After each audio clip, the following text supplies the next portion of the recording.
ओहो, डरावने कहानियों के दीवानों, क्या तैयार हैं एक ऐसी कहानी में गोता लगाने के लिए जो आपके रोंगटे खड़े कर देगी? आज की कहानी भारत के एक दूर दराज के गांव की है।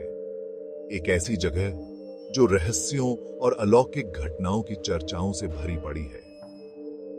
ये कहानी है राज नाम के एक आदमी की। राज शहर में रहता था और भूतों प्रेतों पर कभी यकीन नहीं करता था। एक दिन उसे अपने पुश्तैनी गांव से एक चिट्ठी मिली कि उसके दादाजी अब नहीं रहे और उनके नाम एक पुरानी हवेली है। इतनी बड़ी जायदाद का मालिक बनने के ख्याल से राज का मन ललचाया और उसने गांव जाने का फैसला किया। जैसे ही राज गांव पहुंचा, उसने महसूस किया कि गांव वाले उसे अजीब नजरों से देख रहे हैं। उनकी आंखों में खामोश चेतावनियां भरी हुई थीं। उनके अंधविश्वासों को नजरअंदाज करते हुए राज हवेली की तरफ चल पड़ा। आलीशान लेकिन जर्जर इमारत थी।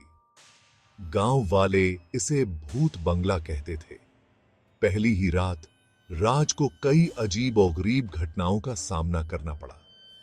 दरवाजे अपने आप खुल रहे थे, ठंडी हवा गलियारों से गुजर रही थी और खाली कमरों में फुसफुसाहटें गूंज रही थीं। इसे अपने ख्यालों का खेल समझकर राज सोने चला गया, हवेली को अपना घर बनाने का इरादा लिए हुए।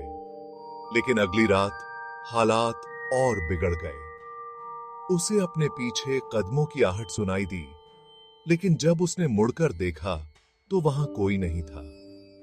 उसकी आंखों के कोनों में कुछ हलचल दिखाई दी और एक ठंडी सी आवाज उसका नाम पुकारने लगी। राज बेचैन हो गया, लेकिन फिर भी अलौकिक पर यकीन करने से इनकार कर दिया। एक शाम अटारी की खोज करते हुए राज को एक पुरानी धूल से भरी डायरी मिली। ये उसकी परदादी की थी। जैसे जैसे उसने पन्ने पढ़े, उसे अपने परिवार के एक काले रहस्य का पता चला। हवेली पर एक श्राप लगा हुआ था। उसकी परदादी ने परिवार की रक्षा के लिए एक निषिद्ध अनुष्ठान किया था, लेकिन अनजाने में एक दुष्ट आत्मा को हवेली की दीवारों के अंदर कैद कर दिया था। राज का संदेह चकनाचूर हो गया। उसे समझ में आया कि उसे आत्मा को मुक्त करने और खुद को बचाने के लिए श्राप को तोड़ना होगा। एक बूढ़े गांव के पुजारी की मदद से राज ने एक शुद्धिकरण अनुष्ठान किया। जैसे जैसे वे मंत्र पढ़ते रहे, घर बुरी तरह हिलने लगा और हवा और ठंडी हो गई। एक विकृत और तड़पती हुई आकृति, वो आत्मा, उनके सामने प्रकट हुई, दर्द में चीखती हुई। आखिरी हताश कोशिश में राज ने आत्मा का सामना किया, अपने परिवार की गलतियों के लिए माफी मांगते हुए। अब शांत हुई आत्मा छायाओं में विलीन हो गई। हवेली को हमेशा के लिए छोड़कर राज गांव छोड़कर चला गया। इस अनुभव से हमेशा के लिए बदल गया। उसने इसके बारे में कभी किसी से बात नहीं की, लेकिन गांव वालों को पता था।